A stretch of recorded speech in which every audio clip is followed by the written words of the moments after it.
Today, more of our interactions with others take place virtually.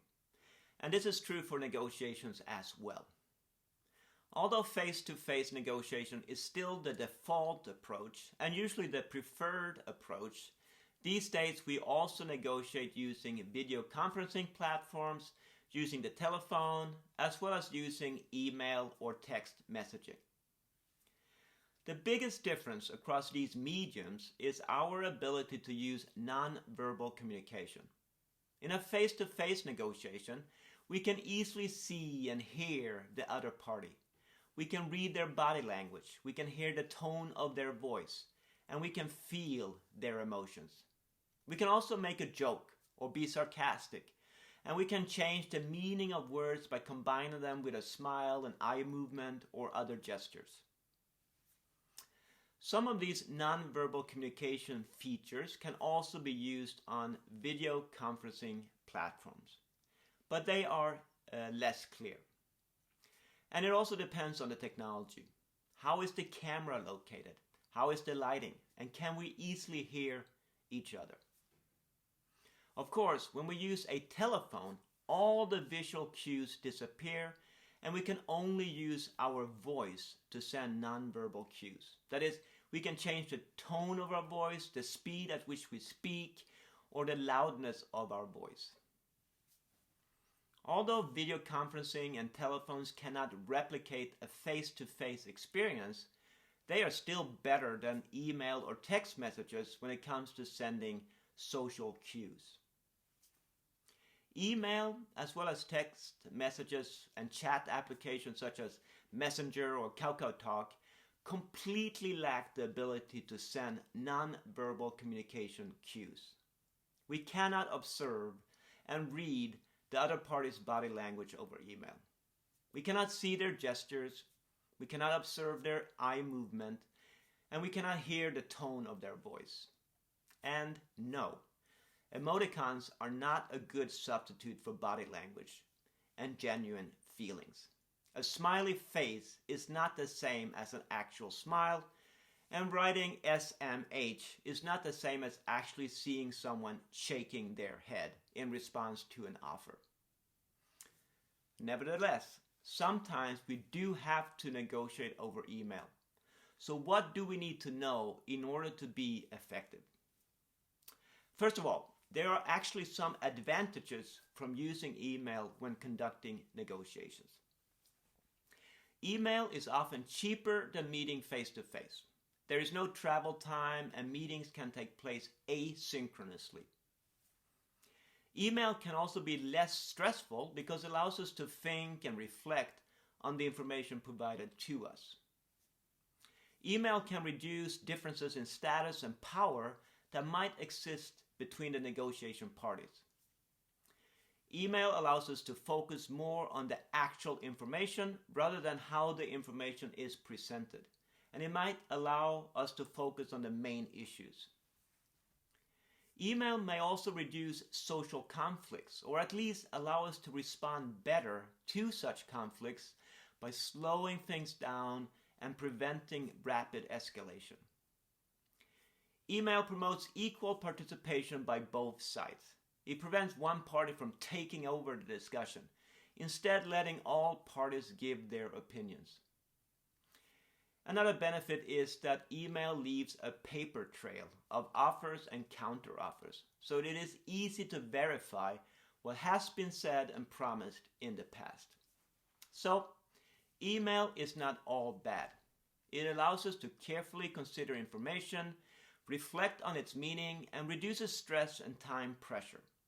It also changes the power dynamics of the negotiation, putting all participants on more equal footing. Unfortunately, there are also several drawbacks from negotiating over email or other text-based applications. The main problem with email is that the medium cannot convey non-verbal communication, and non-verbal communication is at least 80% of all communication. That is, communicating over a single channel using only verbal language is more difficult compared to communicating over multiple channels using body language, facial expressions, eye contact, and appearance, as well as distance, smell, touch, etc. For these and other reasons, it will be more difficult to establish trust and cooperation over email. And with less trust, there will be less focus on interests and more focus on positions and demands. This means that email negotiations will tend to be more competitive, distributive, and they are more likely to fail, or at least less likely to yield agreements that are mutually beneficial. Research also indicates that people are more likely to lie or exaggerate over email. They are more likely to use hardball tactics such as bluffing or threats. Basically, without face-to-face interactions, we are less concerned about hurting the other party's feelings. We can hide behind the screen, so to speak, and we are likely to be less polite, send ambiguous messages, and just say no. Another possibility, perhaps less obvious, is that we tend to prepare less for an email negotiation. Since there is less pressure to make instant decisions and to respond to offers on the spot, we might figure that we can just enter the negotiation and see what happens. This is a mistake. Other drawbacks of email include that they take longer. In general, the asynchronous nature of email will mean that it takes a lot longer to get things done. It is also easier to simply ignore email requests.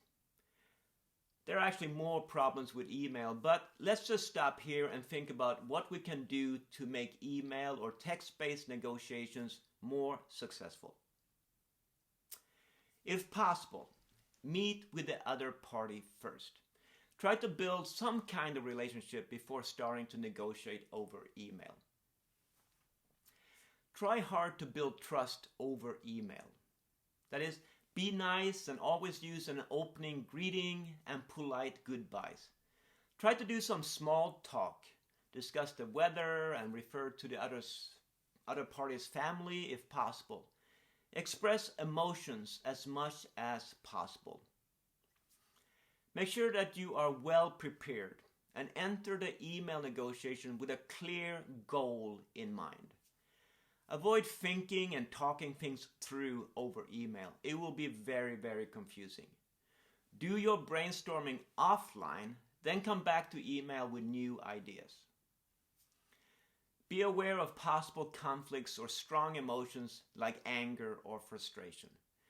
If an email response that you receive feels rude, remember that it might be unintentional. It is hard to express oneself accurately over email, so do not respond in kind, but rather check for the other party's intentions. Ask many questions. Ask more questions than in a face-to-face negotiation. This might be hard since asking questions over email can take a long time, but it is time well spent. As always, the two parties need to share information in order to reach a mutually beneficial agreement. Try to maintain a friendly tone in the emails. Try to add a personal touch to your email conversations. Use emoticons sparingly, but sometimes they may be needed and even appropriate. As is always true, try to make the other party like you. Treat them well and look for common interest. Perhaps do a Google search. So, to sum up, when you negotiate over email, be strategic and detail-oriented. Do not wing it. Be well prepared and make sure that all your statements are carefully considered and has a purpose. Don't get sloppy. Remember that you have more time. About time, use it strategically. All the rules about the use of time and deadlines apply for email negotiations too. Use time to your advantage. Finally, support all your proposals with rational and logical argument. Support your statements with evidence. And of course, do follow the same ethical norms and guidelines as in real life. Do not tell lies.